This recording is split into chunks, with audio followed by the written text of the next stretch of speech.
ठीक है बेटा, लास्ट क्लास में हमने क्या किया है, सोर्सेस ऑफ फाइनेंस पढ़ा था।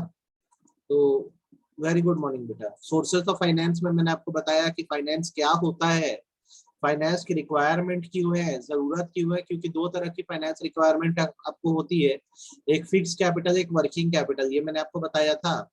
फिर मैंने आपको बताया था सोर्सेस ऑफ फाइनेंस दो तरह के, एक ओनर्स फंड है, मतलब वो पैसा जो हम खुद लेकर आते हैं, और एक बोरोड फंड है। तो ओनर्स फंड का जो मेन सोर्सेस होता है वो होता है equity share, preference share, retained earning. आप लोग को ध्यान था पूरा, शेयर का कंसेप्ट बताया था, इक्विटी शेयर उसके एडवांटेज, प्रेफरेंस शेयर उसके एडवांटेज, इक्विटी और प्रेफरेंस का डिफरेंस बिटवीन, और रिटेन्ड अर्निंग, इतना मैंने लास्ट क्लास में बताया। क्या आपको ये समझ आ गया था? पिछली क्लास का पूरा रिवीजन आपने इसको देख लिया है पूरा? आपको equity share, preference share, retained earning क्या होता है सब पता है कि नहीं पता है?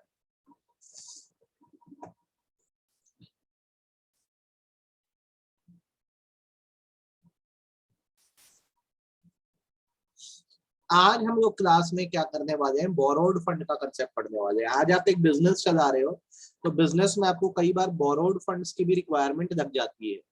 जब आप याद रखना बोरोड फंड का वर्ड का यूज करते हो तो बोरोड फंड शो करता है डेप्थ को, एक तरह की लाइबिलिटी को जो आप उठाने को तैयार हो ताकि बिजनेस को चला सको।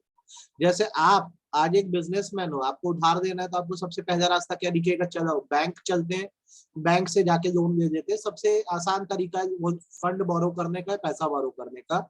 बट उसके अलावा भी बहुत सारे अलग तरीके होते हैं, जैसे लोन फ्रॉम फाइनेंशियल इंस्टीट्यूशन, जैसे LIC हो गया, यहाँ से भी आपको लोन मिल सकता है।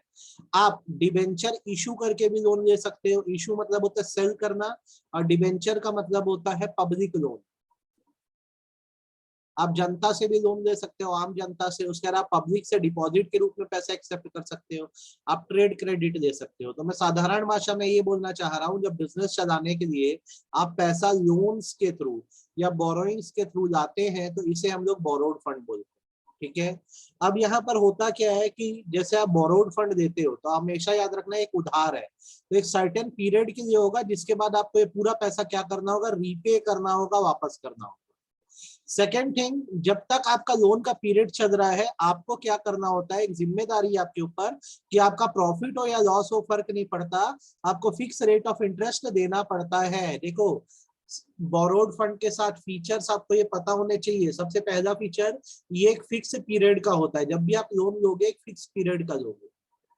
ड्यूरिंग दैट पीरियड आपको EMI भरते रहनी होती है। EMI मतलब होता है इक्वल मंथली इंस्टॉलमेंट। चाहे प्रॉफिट हो या लॉस हो, ये तो आपको भरना ही पड़ेगा। और तीसरी बात, जब आप लोन लेते हैं तो उसके लिए आपको एज अ सिक्योरिटी अपनी कुछ एसेट्स गिरवी रखनी होती है, ताकि कल को अगर आप लोन चुका ना पाओ, तो सामने वाला आपकी एसेट्स को बेच देगा, मतलब क्रेडिटर आपकी एसेट्स को बेच देगा और अपना पैसा रियलाइज कर देगा या रिकवर कर देगा। तो आप बीइंग अ बिजनेसमैन ये चॉइस रखते हो कि आप बाहर से पैसा उधार दे दो, पर तीन बातें ध्यान रखना, ये पैसा फिक्स पीरियड के लिए है, उसके बाद आपको रिफंड करना है। जब तक लोन पीरियड चल रहा है, इंटरेस्ट लगातार आपको पे करना है, चाहे प्रॉफिट हो या ना हो। और तीसरी बात, आपको कुछ सिक्योरिटी के तौर पर रखना होगा कि भाई लोन सिक्योर है, और कल को अगर आप लोन नहीं चुका पाए तो सामने वाला प्रॉपर्टी बेच देगा। ईमानदारी से बोलो, ये तीनों पॉइंट समझ आए कि नहीं? बोरोड फंड का कंसेप्ट समझ आया कि नहीं?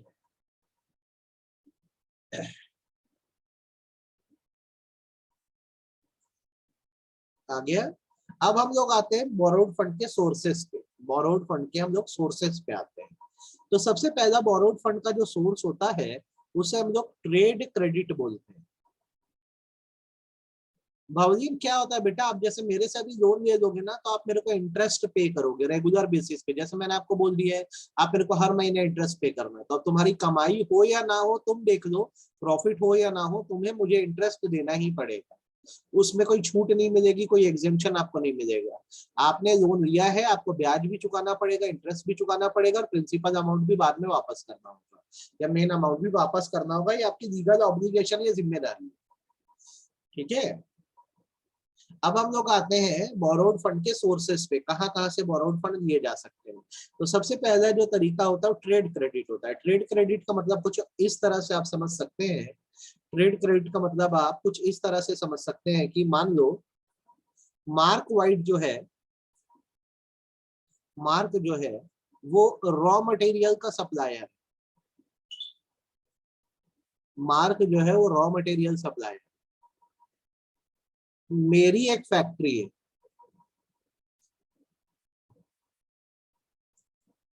अब क्या होता है जब रॉ मार्क वाइट मुझे रॉ मटेरियल सप्लाई करेगा तभी मेरी फैक्ट्री में प्रोडक्शन हो।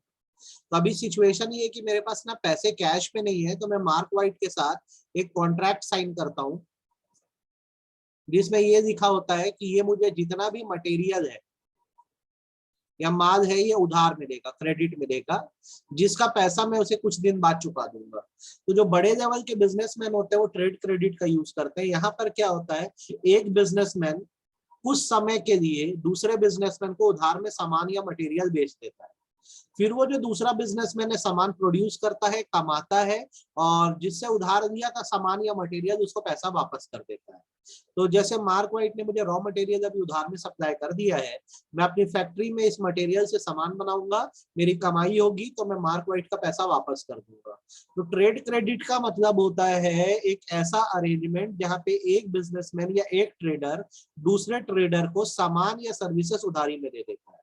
ठीक है, अक्सर ये तब होता है जब आपके कैश क्रंच हो जाता है या पैसे नहीं होते, तो आप मटेरियल या कोई भी लेबर वेबर चीजें जो है ना उधार में ला देते हैं। फिर बोलूं ट्रेड क्रेडिट की, आपको समझ आ गया ट्रेड क्रेडिट क्या है। Trade credit is commonly used by business organization as source of short term financing. Trade credit appear in record of the buyer of goods, जिसने सामान उधार में खरीदा उसके रिकॉर्ड में आता है ये। ठीक है, इसलिए इसे हम लोग सन्ड्री क्रेडिटर या अकाउंट्स पेएबल बोलते हैं। वेरी गुड मॉर्निंग बेटा। तो ट्रेड क्रेडिट एकदम अच्छे से समझ लो, जब एक बिजनेसमैन उधार में सामान लेकर जा रहा है, पैसा उधार नहीं दे रहा है, सामान जब उधार में दे रहा है या मटेरियल उधार में देता है दूसरे बिजनेसमैन से और फिर बाद में उसका पैसा चुका देता है, तो इसे हम लोग ट्रेड क्रेडिट बोलते हैं। ठीक है, तो इसके फायदे क्या होते हैं, सबसे पहले बहुत कन्वीनियंट और कंटिन्यूअस सोर्स है। मतलब अगर कोई बड़ा बिजनेसमैन है और आपकी अगर उसके साथ अच्छी पहचान है तो आपको कई बार उधार में सामान दे सकता है। दूसरी बात, ये फंड रेडीली अवेलेबल होता है, क्योंकि यहाँ पर डिपेंड करता है कि आप कितने क्रेडिट वर्दी हो। अगर आपका नाम अच्छा है, लोगों में अपनी रेपुटेशन रखी हुई है कि आप लोन का पैसा जल्दी चुका देते हो, आपको ट्रेड क्रेडिट जल्दी मिल जाएगा।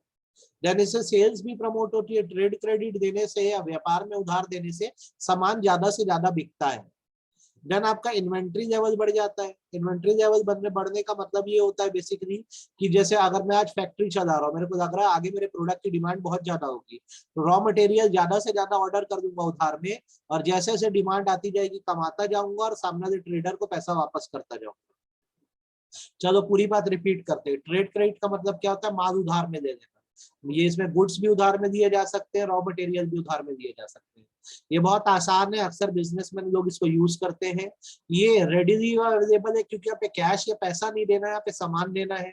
इससे सेल्स बढ़ी जाती है, आपका स्टॉक लेवल बढ़ जाता है, आप उधार में ज्यादा से ज्यादा मटेरियल जाके रख सकते हो और सामान बना सकते हो।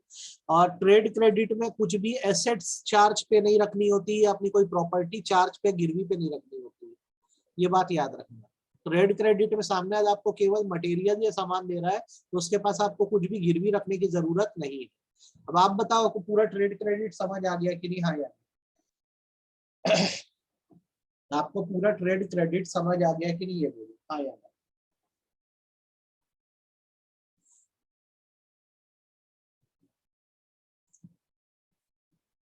दूसरा लोन लेने की स्कीम जो होती है उसको हम लोग बोलते हैं पब्लिक डिपॉजिट्स की स्कीम।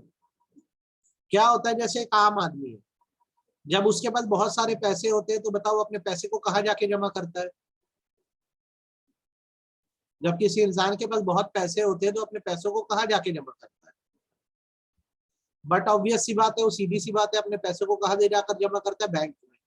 जब वो बैंक में जमा करता है तो उसके दो इंटेंशन होते हैं, एक तो उसका पैसा सेफ हो जाता है बैंक में जाके, और दूसरा इस पैसे पे उसको एक इंटरेस्ट भी मिलता है, ब्याज भी मिलता है से 2%। जितना भी पैसा रखा होगा इस पे 2% इंटरेस्ट भी बैंक देता है कि आपने हमारे पास पैसा रखवाया है तो हम आपको इस पे इंटरेस्ट देंगे। अब इंटरेस्ट क्यों देते हैं क्लास 12th में बहुत अच्छे से बताऊंगा इस चीज को। तो आप ये समझ लो कि जब कोई भी आम आदमी होता है उसको पैसे जमा कराने होते हैं, बैंक में जमा कराता है, और यहाँ पे बैंक उसको दो चीजें बोलता है, एक तो तुम्हारा पैसा सेफ है और दूसरा इसमें कुछ कुछ थोड़ा थोड़ा इंटरेस्ट भी बनेगा, लाइक 2% या 3%। अब सपोज करो तुमको अगर मान लो एक कंपनी ये ऑफर कर दे कि आप बैंक में पैसा ना रखा के हमारे पास रखाइए, हम ये श्योरिटी देते हैं कि आपका पैसा सेफ रहेगा, और अगर आप बैंक की जगह हमारे पास पैसा रखवाते हो तो हम इस पर ब्याज देंगे आपको, या इंटरेस्ट देंगे 10% का। तो अब बताओ आप अपना पैसा कहाँ जमा कराओगे? आप बैंक में डिपॉजिट करोगे कि कंपनी के पास जमा कराओगे? देखो दोनों ही वादा कर रहे हैं पैसा सेफ रहेगा। बैंक वाला बोल रहा है 2% इंटरेस्ट दूंगा, और कंपनी बोल रही है 10% इंटरेस्ट देगी। तो भाई सीधी सी बात है, कोई भी अगर दिमाग वाला आदमी हुआ तो बोलेगा पैसा तो मेरा दोनों जगह सेफ है, लेकिन कंपनी के पास रखाने से मेरे को क्या हो रहा है, ज्यादा इंटरेस्ट मिल जा रहा है। तो बच्चों जब आप बैंक में अपना पैसा जमा कराते हैं तो इसे हम लोग बैंक डिपॉजिट बोलते हैं, और जब आप कंपनी के पास अपना पैसा जमा कराते हैं तो इसे हम लोग पब्लिक डिपॉजिट बोलते हैं। पब्लिक डिपॉजिट एक लमसम अमाउंट है, एक बड़ा अमाउंट है जो आम जनता कंपनी में जमा करती है, कंपनी में जमा करती है, फिर कंपनी इसे क्या करती है, रीपे कर देती है इंटरेस्ट के साथ। पूरा इंटरेस्ट मिलेगा आपको, साथ साथ आपका जो प्रिंसिपल अमाउंट है वो भी मिल जाएगा। ठीक है, क्यों देती है कंपनी ये पब्लिक डिपॉजिट? ताकि अपनी कैपिटल रिक्वायरमेंट को पूरा कर सके। कंपनी को बहुत ज्यादा पैसों की जरूरत होती है समय समय पर, तो लोगों से ऐसे अमाउंट ले लेती है, उसका अपने बिजनेस में इस्तेमाल करती है, फिर ये पैसा इंटरेस्ट और प्रिंसिपल के साथ वापस कर देती है। यहाँ पे कंपनियां अलग अलग तरह की स्कीम चलाती है, इतना रुपए जमा करने पर इतना ब्याज मिलेगा। अक्सर इसमें जो रीपेमेंट पीरियड होता है, इसमें जो रीपेमेंट पीरियड होता है ये 6 महीने से लेकर 36 महीने तक का होता है। जैसे आपने अगर किसी कंपनी में अपना पैसा डिपॉजिट कर दिया है तो आपका पैसा वो 6 महीने से लेकर 36 मंथ के बीच में वापस कर देगी। 36 मंथ को कई बुक्स में कई जगहों पर 3 इयर्स भी लिखा होता है। 36 मतलब 6 मंथ मतलब 3 इयर्स ही होगा ना बेटा। तो अब बताओ तुमको पब्लिक डिपॉजिट क्या है, ये ध्यान आ गया कि नहीं? हाँ यार, पब्लिक डिपॉजिट का कंसेप्ट समझ आ गया कि नहीं आ गया, ये बता। तो देखो, the deposit raised by organization directly from the public are known as public deposit. जब ऑर्गेनाइजेशन डायरेक्टली पब्लिक से पैसा देती है तो उसे पब्लिक डिपॉजिट बोलते हैं। It is the source of both medium term and short term financial requirement. Medium term और शॉर्ट टर्म फाइनेंशियल रिक्वायरमेंट का मतलब होता है बेसिकली कि आप अपने कंपनी की जो बेसिक जरूरतें होती है वो पूरी कर पाते हो। यहाँ पे जो रेट ऑफ इंटरेस्ट होता है पब्लिक डिपॉजिट का, ये बैंकों के इंटरेस्ट से ज्यादा होता है। पब्लिक डिपॉजिट का जो पैसा है उसको 6 महीने से लेकर 3 साल, 3 साल का 36 महीना भी बोल सकते हो, 36 मंथ में वापस करना होता है। कौन सी कंपनी पब्लिक से डिपॉजिट देगी, आरबीआई डिसाइड करती है, आरबीआई रेगुलेट करती है। कितना डिपॉजिट आप ले सकते हो, तो आपकी कंपनी में जितना भी शेयर कैपिटल है एंड फ्री रिजर्व का अमाउंट है। फ्री रिजर्व मतलब प्रॉफिट का हिस्सा जो आप सेव करके रखे हो, उसके 25% तक ही आप ले सकते हो, उससे ज्यादा नहीं। एग्जाम्पल के तौर पे अगर आपकी कंपनी का जो शेयर कैपिटल है, शेयर कैप है वो 50 लाख का, और आपकी कंपनी में जो रिजर्व्स है मतलब प्रॉफिट में से जो बचा के आपने पैसा रखा है 50 लाख का है, तो ये अमाउंट बनता है 1 करोड़ का, 1 करोड़ का। तो आपका जो डिपॉजिट लिमिट होगी, कितना पब्लिक से आप डिपॉजिट ले सकते हो, वो है इस 1 करोड़ का 25%। मतलब आप 25 लाख रुपए तक ही ले सकते हो पब्लिक से, उससे ज्यादा नहीं। तो आप याद रखना, अनलिमिटेड पब्लिक से पैसा नहीं ले सकते, उसकी एक लिमिट है। जितना भी आपका शेयर कैपिटल है फ्री रिजर्व है, उसके 25% तक ही ले सकते हो, उससे ज्यादा नहीं ले सकते। ठीक है, आपको ये बात समझ आई कि रिपीट करूं? आपको ये बात समझ आई कि मुझे रिपीट करनी पड़ेगी, ये बताओ।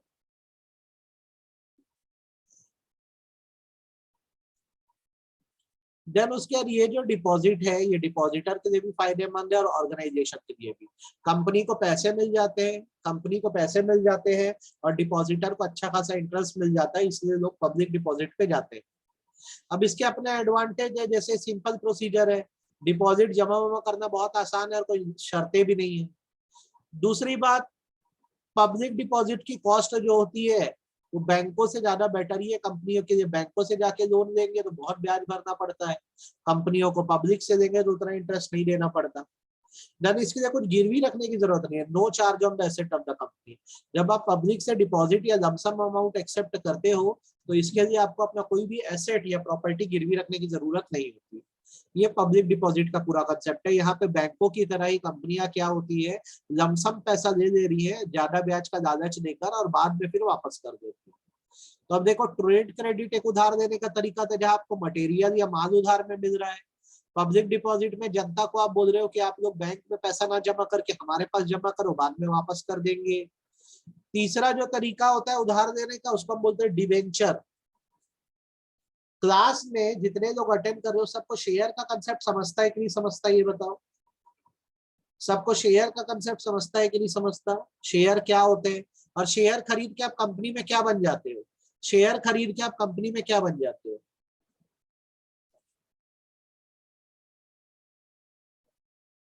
शेयर खरीद के कंपनी में क्या बन जाते हो?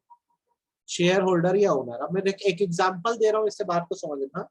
मेरी कंपनी मेरी कंपनी को रिक्वायर्ड है अभी 50 लाख रुपए। 50 लाख रुपए। तो एक बात बताओ, क्या मैं इस तरह से 50 लाख ला सकता हूं कि नहीं? मैं बेच दूंगा 5 लाख शेयर्स और मेरा एक शेयर 10 रुपए का है। तो क्या अगर लोग ये 5 लाख शेयर खरीद लेंगे और एक शेयर 10 रुपए का है तो मेरी 50 लाख की रिक्वायरमेंट पूरी हो जाएगी कि नहीं हो जाएगी, ये बताओ। हाँ यार, हो जाएगी। तो ये जो 50 लाख रुपए लगाए ये मेरी कंपनी के क्या है? Share holder. ध्यान से समझना, शेयर होल्डर होने का मतलब ये ओनर है। और जब ये ओनर है तो मैं प्रॉफिट का एक हिस्सा बांटा करूंगा जिसको डिविडेंड बोला करूंगा। अग्री करते हो? इतनी बातों में कोई दिक्कत है क्या? मेरे को चाहिए था 50 लाख रुपए, मैंने 5 लाख शेयर बेचे। शेयर का अमाउंट हम खुद डिसाइड करते हैं तो शेयर होल्डर बने। अब ये लोग ओनर है और हम लोग क्या है, इन लोग को प्रॉफिट में से हिस्सा देंगे। लेकिन मेरी कंपनी बोलती है कि लोगों को ओनर नहीं बनाना है अपने साथ, लेकिन जोड़ना जरूर है। तो हमारे लिए ये चॉइस है कि जैसे 5 लाख जो हमने शेयर बेचे थे उसकी जगह हम एक दूसरा यूनिट बेच दें, जैसे 5 लाख डिबेंचर।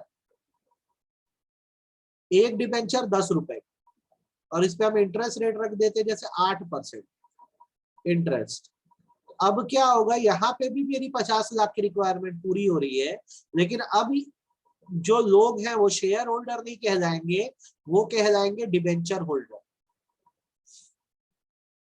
और ये लोग हैं कंपनी के सिक्योर्ड क्रेडिटर या क्रेडिटर बोल सकते हो, ये लोग हैं कंपनी के क्रेडिटर। अब इनको मेरे को पूरा इंटरेस्ट अमाउंट पे करना पड़ेगा, ब्याज भरना पड़ेगा पूरा, और साथ साथ जो प्रिंसिपल अमाउंट है, जो मेन अमाउंट है, वो भी पे करना पड़ेगा। तो कंपनियों के पास दो रास्ते होते हैं जनरल पब्लिक से पैसा लेने के। एक है शेयर बेचकर। जब शेयर बेचकर पैसा इकट्ठा करते हैं तो लोग शेयर होल्डर बन जाते हैं, मतलब कंपनी के ओनर बन जाते हैं। और दूसरा तरीका होता है कि यार तुमको शेयर नहीं बेचना है तो डिवेंचर बेच दो तुम।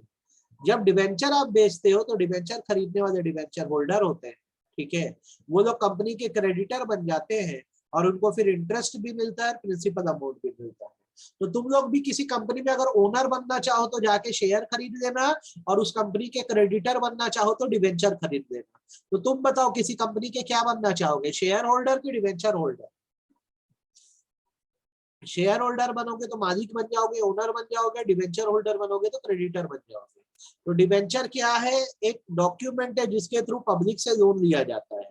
Debenture is a document, a certificate which is issued under common seal acknowledging मतलब होता है एक्सेप्टिंग इट्स डेप्ट to the holder at given term and condition. Public से लोन लेने का तरीका है। तो इसमें कुछ बातें ध्यान रखना। सबसे पहला, इसका एक फिक्स रेट ऑफ इंटरेस्ट होता है। जब भी डिवेंचर बेचा जाता है पहले दिन से इंटरेस्ट रेट बता दिया जाता है, जैसे मैंने यहाँ 8% लिख दिया है। दूसरा, बहुत ज्यादा पैसा चाहिए, लॉन्ग टर्म कैपिटल चाहिए, तो डिवेंचर से बहुत पैसा आपको मिल जाता है। और जब डिवेंचर इशू होता है तो इसमें एक प्रॉमिस होता है कंपनी की तरफ से कि वो पूरा पैसा विथ इंटरेस्ट आपको वापस कर देगी, ठीक है। ये डिवेंचर्स है। आपको जो मेनली पढ़ना होता है वो शेयर और डिवेंचर का डिफरेंस बिटवीन पढ़ना होता है। देखो पहले बात करते हैं ओनरशिप की। तो जो शेयर्स है वो ओन कैपिटल का हिस्सा है और डिवेंचर जो है बोरोड कैपिटल का हिस्सा है। दूसरा फायदा या रिटर्न क्या मिलता है? शेयर पे डिविडेंड मिलता है, मतलब प्रॉफिट का हिस्सा। डिवेंचर पे इंटरेस्ट मिलता है। रीपेमेंट, शेयर का पैसा कभी वापस नहीं होता, रिफंड नहीं होता, क्योंकि एक बार मालिक बन गए तो पैसा रिफंड नहीं होगा। लेकिन डिवेंचर का पूरा पैसा वापस करना होता है। वोटिंग राइट की बात करते हैं, जो शेयर खरीदता है उसको कंपनी में वोट करने का पूरा राइट मिलता है। जो डिवेंचर खरीदता है उसको कोई राइट नहीं मिलता। देन क्या शेयर डिस्काउंट पे बेचे जा सकते? तो नहीं, शेयर फुल वैल्यू पे बिकते, डिस्काउंट पे नहीं बिकते। लेकिन डिवेंचर्स को आप डिस्काउंट में कम रेट में बेच सकते हो।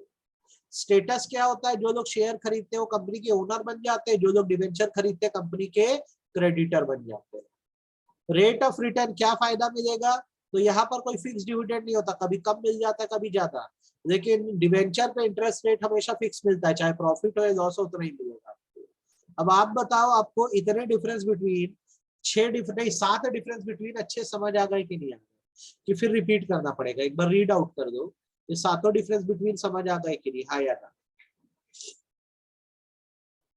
बाकी लोग को फटाफट बोलो, मार्क वाइट को आ गया, बाकी लोग। मेरे हिसाब से ऐसा कुछ नहीं है कि क्या ज्यादा रिलायबल है। डिवेंचर खरीदने से फायदा ये होता है कि अपना पैसा सेफ रहता है, विथ इंटरेस्ट बाद में वापस हो जाता है, और कुछ। तो देखो, ट्रेड क्रेडिट आपने करा, पब्लिक डिपॉजिट किया, आपको सब आना चाहिए। उसके बाद आपने डिवेंचर से पैसा दिया, उधार लिया है, ठीक है। देन आप बैंकों से जाके पैसा उधारी ले सकते हो, कमर्शियल बैंक, ये लोन का सबसे अच्छा रास्ता है भाई। हर तरह के बैंक भारत में अवेलेबल है, आपको जैसा लोन चाहिए बैंकों से वैसा लोन मिल जाएगा। लोन को 3 कैटेगरी में बांट सकते हो आप, long term, medium term, short term. Long term loan वो होता है जिसमें बड़ा अमाउंट इन्वॉल्व होता है, जैसे आपको फिक्स एसेट वेसेट खरीदनी है तो आप बैंक से जाके लॉन्ग टर्म लोन लो। ये लॉन्ग टर्म इसलिए है क्योंकि इसकी पेमेंट जो है आपको आफ्टर 5 ईयर करनी है। इसकी पेमेंट आपको 5 साल के बाद करनी है, 5 साल से 30 साल तक का टाइम होता है इसको पे करने का। मीडियम टर्म लोन वो होता है जो कंपनी की बेसिक रिक्वायरमेंट को पूरा करने के लिए होता है और इसे 1 साल से 5 साल में वापस करना होता है। शॉर्ट टर्म लोन छोटा मोटा लोन होता है जो अप टू 1 ईयर के पीरियड का होता है। जो टर्म लोन या लोन का मतलब ये होता है जो टाइम पीरियड के हिसाब से हो। अगर आपने कोई लोन बैंक से लिया है जिसको आपको 5 साल बाद वापस करना हो तो लॉन्ग टर्म लोन है, जिसे 1 से 5 साल में वापस करना होता है मीडियम टर्म है, और जिसे 1 साल के अंदर अंदर वापस करना है शॉर्ट टर्म है। अब तुम बताओ, तुमको लॉन्ग मीडियम शॉर्ट समझ आया कि नहीं आया, हाँ या ना। तुमको लॉन्ग मीडियम शॉर्ट समझ आया कि नहीं आया, हाँ या ना, मुद्दे की बात। अब उसके बाद नेक्स्ट आता है इंटरनेशनल फाइनेंसिंग। इंटरनेशनल लेवल से कैसे पैसा उठा सकते हैं, ये पक्का आएगा एग्जाम में, याद रखना, विल बी आस्क्ड, ये चीज पूछेंगे अपन। जैसे आप क्या कर रहे हो अभी, विद इन इंडिया पैसा देने के अलग अलग रास्ते देख लिए हो, प्रीफरेंस शेयर, इक्विटी शेयर, फिर बोरोड फंड में trade credit, public deposit, debenture, bank loan. वैसे आप इंटरनेशनल लेवल पे पैसा ले सकते हो, दूसरे देशों से पैसा ले सकते हो। तो लेने के 3 तरीके, एक का नाम है जीडीआर, दूसरे का नाम है एडीआर, और तीसरे का नाम है आईडीआर, ठीक है। पहले बात करते हैं जीडीआर की। जीडीआर मतलब ग्लोबल डिपॉजिटरी रिसिप्ट होता है। कंसेप्ट समझा दे रहा हूं ताकि आपको ध्यान रहे और ये चीज समझ आए। देखो, ऐसा समझना, जैसे एक इंडियन कंपनी, ये क्या करती है, भारत के लोगों को, जनरल पब्लिक, इंडियन पब्लिक को जब शेयर बेचती है तो इसे क्या होता है, इंडियन पब्लिक रूपी के फॉर्म में अपना पैसा दे देती है। पर अगर एक इंडियन कंपनी विदेश जाएगी, फॉरेन की पब्लिक को अपने शेयर बेचना चाहेगी, तो क्या वहां से भी उसे रुपए मिलेगा, हाँ या ना। अगर एक इंडियन कंपनी फॉरेन पब्लिक को अपने शेयर बेचना चाहेगी तो क्या वहां से भी उन्हें रुपए मिलेगा, नहीं मिलेगा ना। तो बेसिकली क्या होता है, जब हम फॉरेन की पब्लिक को अपने शेयर बेचना चाहते हैं तो हम इसका फॉर्म कन्वर्ट कर देते हैं, हम इसको कर देते हैं डिपॉजिटरी रिसिप्ट के form. Depository receipt Indian company के वो शेयर्स होते हैं जिनको हम लोग फॉरेन करेंसी में रिप्रेजेंट करते हैं। तो जैसे एक भारत का पर्सन है, वो डायरेक्टली इंडियन कंपनी में शेयर खरीदता है और इंडियन रूपी में पेमेंट करता है। और जब कोई फॉरेन का पर्सन होगा, उसको भारतीय कंपनी या इंडियन कंपनी में शेयर खरीदना होगा, तो उसको शेयर नहीं मिलेंगे, उसे मिलेगा डिपॉजिटरी रिसिप्ट, और जिसके लिए वो डॉलर पे करेगा और डॉलर हमको मिलेगा और हमको डॉलर मिलेगा।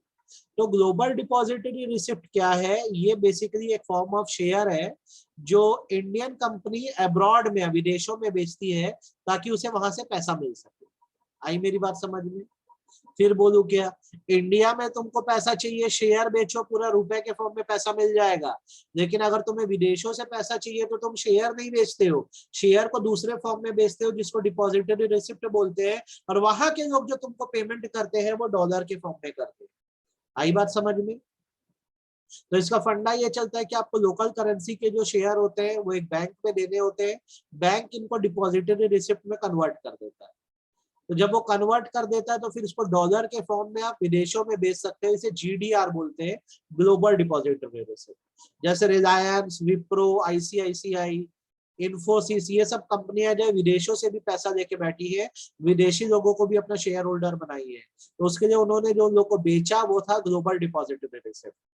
इसी का एक दूसरा रूप है, अगर आपको अपने शेयर केवल एक अमेरिकन सिटीजन को बेचने हैं तो उसके लिए क्या होता है, आपको एक दूसरी रिसिप्ट का यूज करना होता है जिसको एडीआर बोलते हैं। दुनिया के किसी भी आदमी को शेयर बेचने के लिए इंडियन कंपनी जीडीआर यूज करती है, ग्लोबल डिपॉजिटरी रिसिप्ट, और केवल अमेरिकन सिटीजन या अमेरिका में रहने वाले लोगों को अगर शेयर बेचना होता है तो उसके लिए इस्तेमाल होता है अमेरिकन डिपॉजिटरी रिसिप्ट। अब तुम बताओ, तुमको जीडीआर और एडीआर समझ आया कि गया सिर के ऊपर से? आपको जीडीआर या एडीआर समझ आया कि गया सिर के ऊपर से? ठीक, दोनों जगह इंडियन कंपनी है, पूरी दुनिया में अगर शेयर बेचने हैं तो जीडीआर बना के बेचती है, ग्लोबल डिपॉजिटरी रिसिप्ट, और केवल अमेरिका में बेचने होते हैं तो अमेरिकन डिपॉजिटरी रिसिप्ट बना के बेचती है। तीसरा होता है आईडीआर, इंडियन डिपॉजिटरी रिसिप्ट, ये दूसरा फंडे पे चलता है, बेटा कंफ्यूज मत होना। जैसे हम दूसरे देशों में शेयर बेचते हैं, वहां के लोग भी तो हमारे देश में शेयर बेच सकते हैं ना। तो जब फॉरेन कंपनीज जो होती है वो इंडियन सिटीजन्स को, भारतीय लोगों को अपने शेयर बेचती है, तो इसे हम लोग आईडीआर बोलते हैं, इंडियन डिपॉजिटरी रिसिप्ट।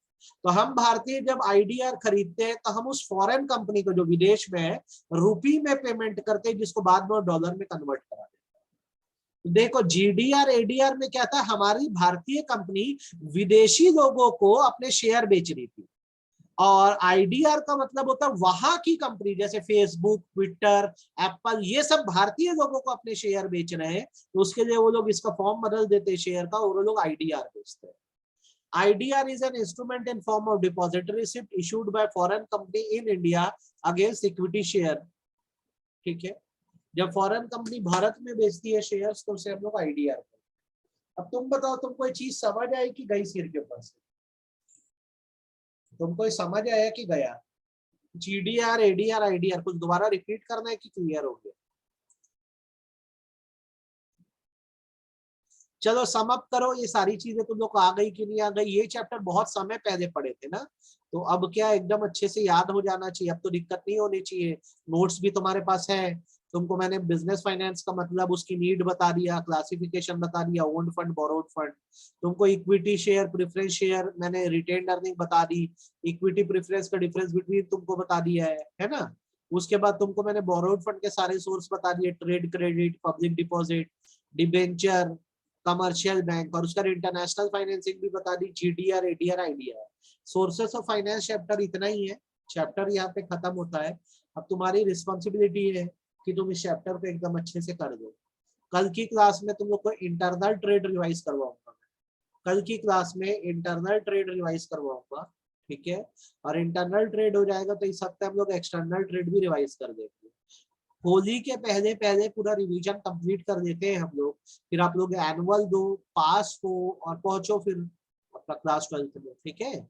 बस ये करो, ये काफी है आपके लिए। आपको मैंने जितना पढ़ाया अभी तक समझ आया है कि नहीं सारे लोगों को, जो लोग रेगुलरली क्लास अटेंड करे हो, ये बताओ हाँ या ना? जितना अभी तक हमने स्टैटिस्टिक पढ़ा, जितना हमने बिजनेस स्टडीज पढ़ा, आपको पूरा समझ आया है कि नहीं आया है, हाँ या ना? ये सबसे जरूरी चीज है। तो बस एकदम अच्छे से पढ़ते रहो आप लोग, है ना। वो पेपर्स मेरे को सब लोग भेजो, मेरे को यश का पेपर मिला है, दीक्षा का पेपर मिला हुआ है, भवलीन का पेपर मिला है, संस्कार का पेपर मिला है, बाकी लोग का पेपर मिला नहीं है मुझे अभी तक। मुझे पेपर भेजो आप लोग, ठीक है। बस इतना करो, काफी है आज के लिए, इतना करना है, दैट्स इट।